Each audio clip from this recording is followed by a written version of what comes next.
Hi all, hope we're staying safe and well.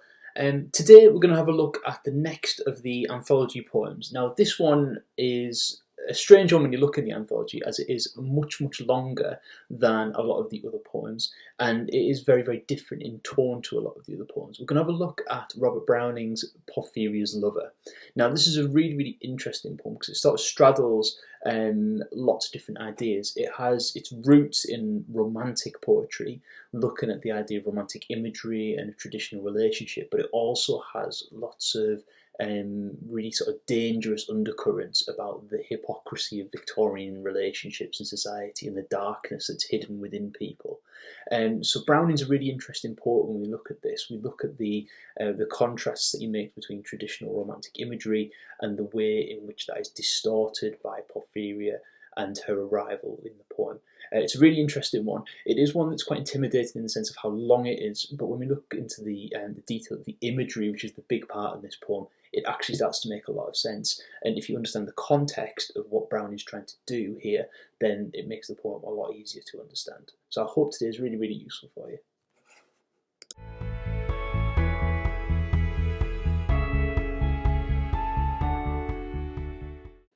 Okay, so where do we begin with a poem like Porphyria's Lover? Now, we've already mentioned the sort of time period in which it was written. So it's a Victorian poem, but it leans very much on older forms of poetry, like romantic poetry. So it's sort of starting to go across two different eras in reality, looking at romantic tradition, but also sort of leaning in towards the more modern end of the Victorian era. So that's an important part of context because it's not going to be a traditional relationship that we're going to see, and there might be some challenges to those traditional forms of relationships. We also need to know a little bit of context for this poem. It's quite unusual in the sense that you need to know some context before you can really get to grips with it. So in the poem, Porphyria is a woman, okay, and named Porphyria. Now, in reality, porphyria is a disease which has links to madness. So that is an important contextual point. So when we're reading the poem, we might want to think of, okay, is porphyria a real person, or is this a representation, a metaphor for some sort of like darkness or desire within the human mind, or is it something else entirely? So there are lots of interpretations of this, but knowing that porphyria is a disease that potentially causes madness might give a bit of an indication as to how and why the narrator of the poem behaves in the way he does. Now, obviously the poem is quite long in comparison to a lot of the other poems from the anthology. So I am going to read it to you. Obviously, if you can find your own copy of this to be able to annotate as we go through and look at the Mitzel grid and ideas of meaning, imagery, tone, structure, language, that's really useful. I'd recommend getting a copy with lots of space on it, like potentially printing it out on an A3 sheet to give yourself loads of room to annotate, particularly looking at the imagery. So here's the poem, have a listen.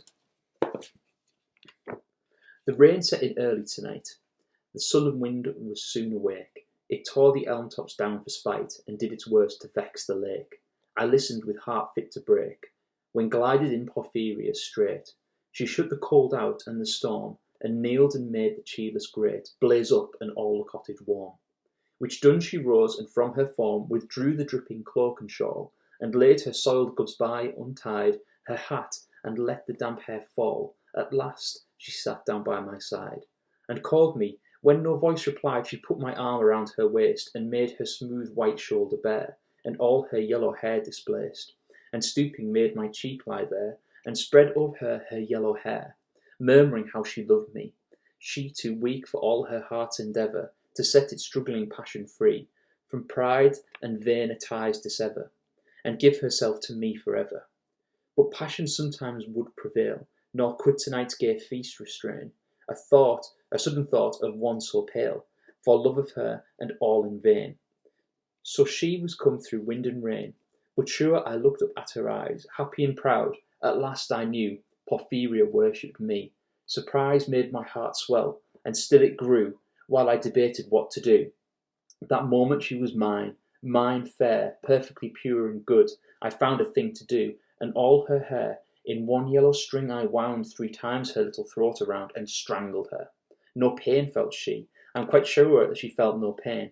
As shut bud that holds a bee, I warily opened her lids again. Laughed the blue eyes without disdain. and I untightened next the tress around her neck. Her cheek once more blushed bright beneath my burning kiss.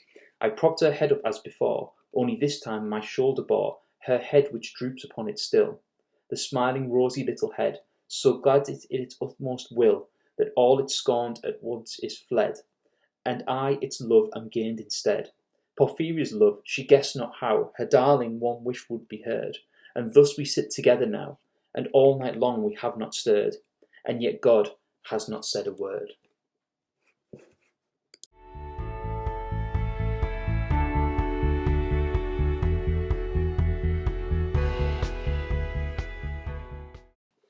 Okay, so to start to get to grips with the meaning of Porphyria's lover, we need to consider the romantic tradition of romantic poetry. Now, in the poem itself, it starts with a very traditional idea of a romantic poem would do. We have the pathetic fallacy of a dark and stormy night, and we have the arrival of a young girl who is sheltering from the storm, who arrives to profess her love to the narrator. So at this point, all seems fairly safe and well. It all seems to be very much going along the lines of a traditional romantic poem. If we look in the first few lines, we have in line 1, for example, the rain set early in tonight, the sullen wind so soon awake, and it tore the elm tops down for spite, and did its worst to vex the lake. This pathetic fallacy of storm indicates that there's some sort of problematic nature of what is going on around the cottage, the cabin that the narrator finds himself in. The arrival of Porphyria gives a sense of the arrival of some great beauty, some great mysterious lady. We have she shut out the cold and storm and kneeled and made the cheerless grate blaze up. So the fire actually starts to rise, and the emotive fire starts to rise when Porphyria arrives, and the cottage is filled with warmth and gladness and beauty. We have her smooth white shoulder, her yellow hair, and we have her bare cheek, a bare shoulder, sorry. Her damp hair falls untied. Lots of romantic imagery here. Now, as the poem progresses, we see the possessive nature of the narrator. He sees this moment as perfect, and he seizes that moment, and he never wants it to end. So he takes Porphyria's hair, he wraps it around her neck, and he strangles her, and he keeps her in the cottage with him overnight, sitting next to a corpse, if you like.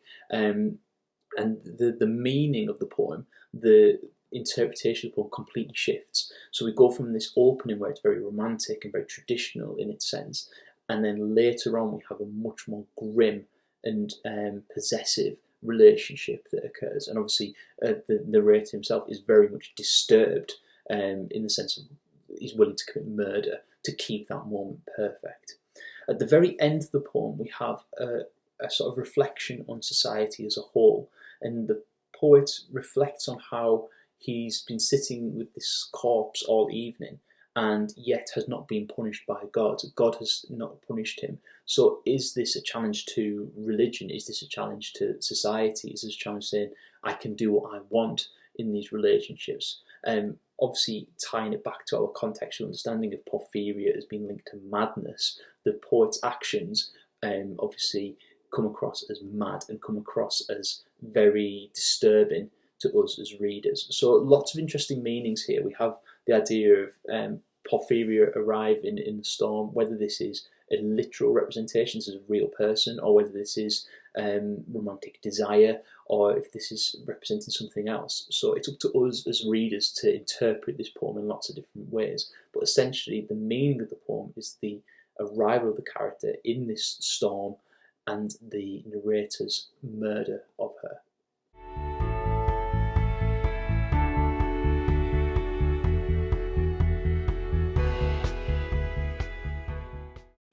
Okay, as a poem, Porphyria's Lover is filled with very dramatic imagery and filled with lots of interesting interpretations of that imagery. This is the main sort of section that I'll be focusing on if I look at an analysis of the poem and looking at the way in which Browning tries to create really dramatic and really vivid images for us as a reader. So at the start of the poem, we have lots of vivid descriptions of the weather and the sort of isolated nature of the cabin. Now, this could be metaphorically looking at the isolation of the narrator himself and seeing how he feels isolated in society, or he feels like he's unusual, how he feels he's different. We have the rain setting early tonight, so immediately we get this impression of a stormy evening, the sullen wind and tearing down the elm tops. So it's so strong, this wind, that it can tear down trees. I listened with a heart fit to break. So you imagine the narrator sitting fearful and listening to this storm.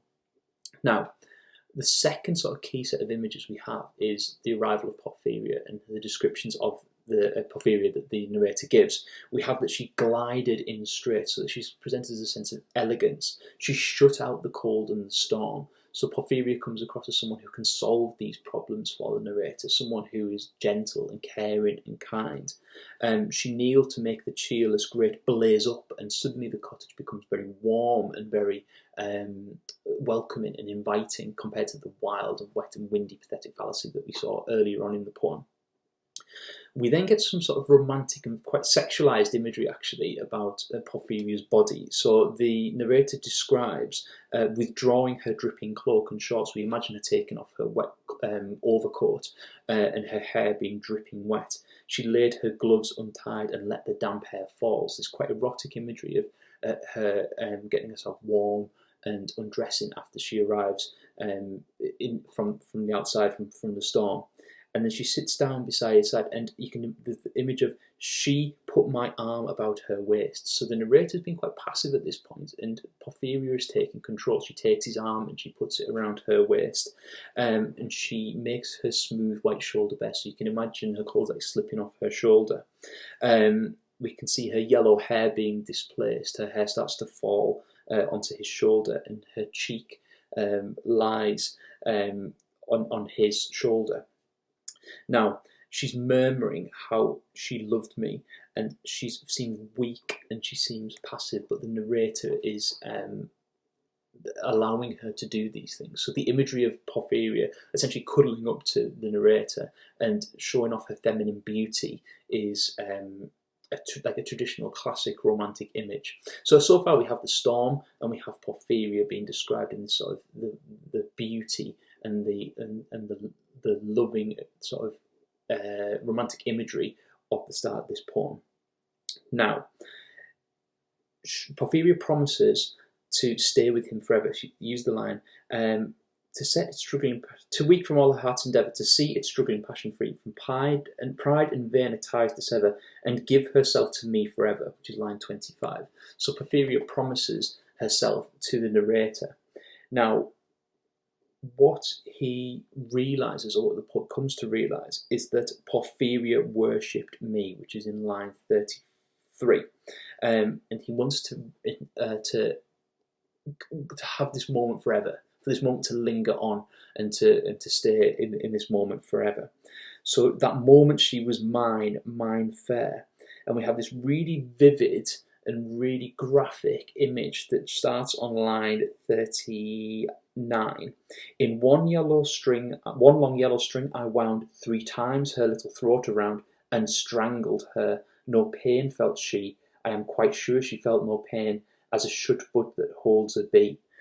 So he takes the hair that Porphyria has laid upon him, and he wraps it around her neck and strangles her. This violent image dramatically contradicts the sort of romantic and erotic imagery that we have at the start of the poem. So we have the narrator in this sort of disturbed mental state, and the imagery reflects that, the violent imagery that we have here. He takes her dead body once she's strangled, and he warily opens her lids again and laughed the blue eyes without a stain.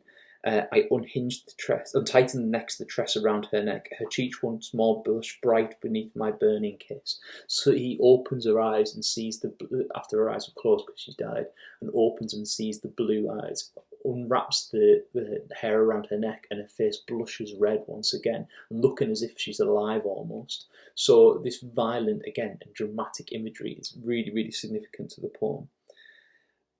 Finally, we have the fact that he stays with her body all night. So she sits next to him and thus we sit together now. Significant that it is now that the poet is choosing to set this poem after he's just murdered her. And all night long we have not stirred, and yet God has not said a word. And the final line being a challenge to the authority of God, and potentially to the authority of society's values and the way that society treats Victorian relationships.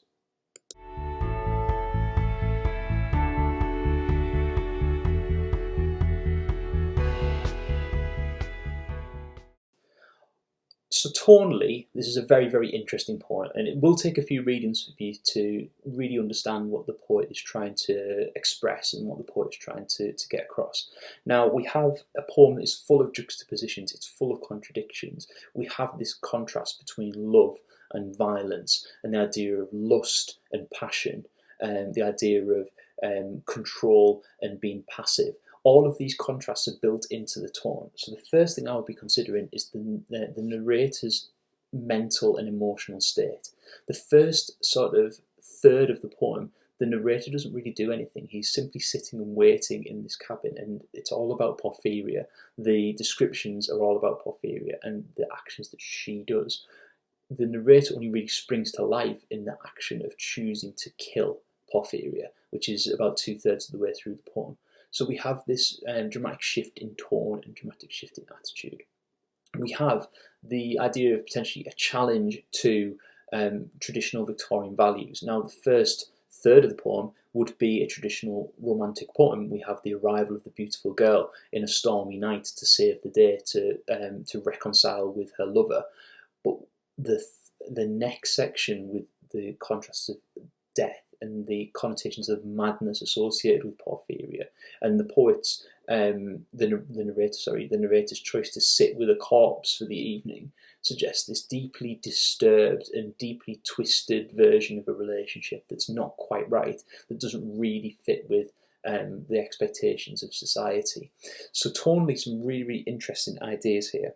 We might want to consider the idea of the passive nature of love, the fact that the first part of the poem, the poet doesn't really do anything, and then it's all about Porphyria, and in the second half, Porphyria doesn't really do anything, and she doesn't really resist the poet and the narrator in his attempt to murder her. So is there any links there as to the inequality between relationships and the idea of violent relationships between men and women?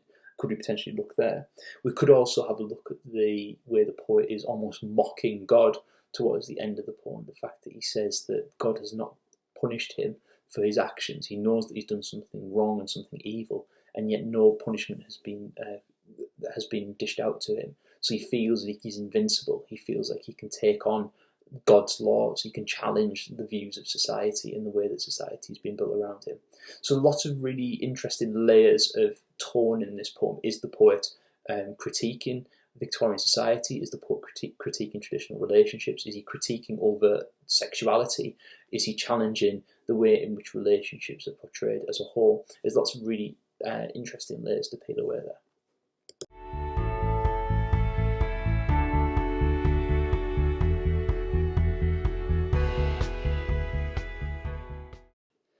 Structurally, there's some really interesting things going on within Porphyria's love, and we can look at it in the way that the poet has developed the form of the poem and how that reflects the attitude of what's going on and the actual events within the poem. So it could be argued that the poem is, well, it is a dramatic monologue. It's a first-person stream of consciousness, with the narrator offering a first-person perspective on what is going on within the poem. Now, this is important. It isn't the poet speaking, it is a narrator that he's invented. So the characterization of this character and the use of that first-person pronouns of I and the use of the third-person pronoun she when talking about Porphyria is significant, because it gives us a very personal insight within the poem, looking at the significance of that. If we have a look at the poem itself, it's not broken up into any stanzas, which usually indicate a sense of order and control. Now, what we have here is a long, rambling monologue, which creates a sense of distortion, it creates a sense of unease, and it creates a sense that the narrator, is in some distress or is in some sort of very personal event here. It's not a controlled and structured and ordered response. We have the asymmetrical rhyme scheme in here as well. So if we look at the first few lines, we have a response of tonight, awake, spite, lake, break, and then straight, storm, great, warm, form. So it's A, B, A, B, B, A, B, A, B, B. So it's not regular in that sense of a perfect rhyming couplet, which creates a sense of distortion and a creation of a very uneven response, indicating that sort of mental instability that we have here. However, the rhythm and the beat of the poem is fairly consistent, which could signify that the poet has a control over what he's doing, and the regular beat could indicate his heartbeat, or could indicate the controlled nature of what he's doing. We also have a sense of mirroring, a sense of juxtaposition, like we've already spoken about. In the first part of the poem, the Porphyria seems to be in control, and in the second half, the narrator regains control. We have mirroring of body language. So in the first part of the poem, the narrator has his head on Porphyria's shoulder, and that's reflected in the end of the poem with Porphyria with her head on his shoulder. So there's a sense of parallels here, and the sense of that juxtaposition between the two characters helps to create a really interesting and a really effective structure.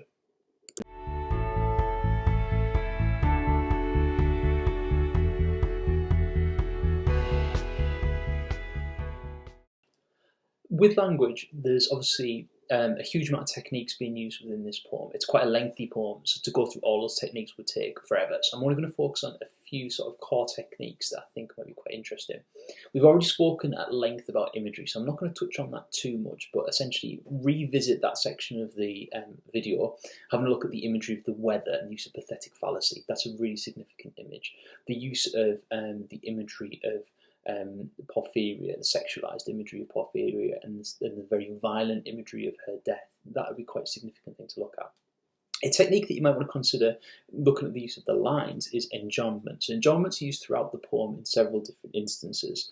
So for example, in line 12, we have, and laid her soiled gloves by, untied, then the break for the new line, her hat and let the damp hair fall. Now, enjambment tends to indicate a speed of thought, or things that are occurring that are out of control, and that would very much reflect what's going on with Porphyria's lover, in a sense that the poet, the narrator of this poem, doesn't have control of himself, and his actions seem almost irrational and obviously very violent, and the enjambment is reflecting that. We have repetition when Porphyria's body is being described. So from line 17 through to line 20, we have, and made her smooth white shoulder bare, and all her yellow hair, and stooping, and spread over her yellow hair. That repetition of and signifies the listing of Porphyria's body and the imagery that's going alongside that to show the obsession that the narrator has with this. We have instances of foreshadowing. In the first part of the poem, we have line 18, her yellow hair displaced, foreshadowing that the poet is going to use that yellow hair later on in the poem to strangle Porphyria with. Towards the end of the poem, the use of pronouns shifts, and we go from her and she, and Porphyria is referred to as it. So from lines 53, so glad it had its utmost will, that it scorned and once is fled, and I its love. He doesn't refer to Porphyria as no longer as a woman, he objectifies her as a thing, and that gives a sense of the relationship and how the destructive nature of that relationship has occurred. We have repetition on line 36, for example, that moment she was mine fair, and the repetition of mine signifies his possessive nature, the fact that he wants to obtain and to keep Porphyria for his own. We've talked about imagery a lot, and we've talked about the use of particularly the sexualized imagery and the violent imagery as a contrast to each other within the poem. Like I said, there's a lot that we can talk about within this, looking at different techniques. Take your time to analyse and annotate this poem. There's lots and lots of really interesting examples that you can take and explore how the poet is using the narrator's voice to create this violent and disturbed imagery.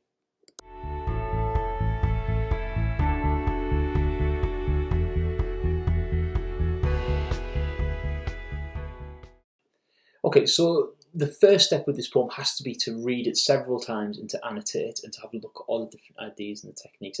Every time you read this poem, you'll notice something slightly different. There is a huge amount that Browning has actually packed into this poem in his way he describes this relationship.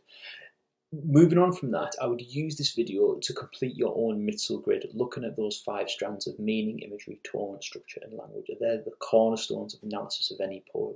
So I would use that Mitzel grid on making your own notes, using those headings, looking at this poem.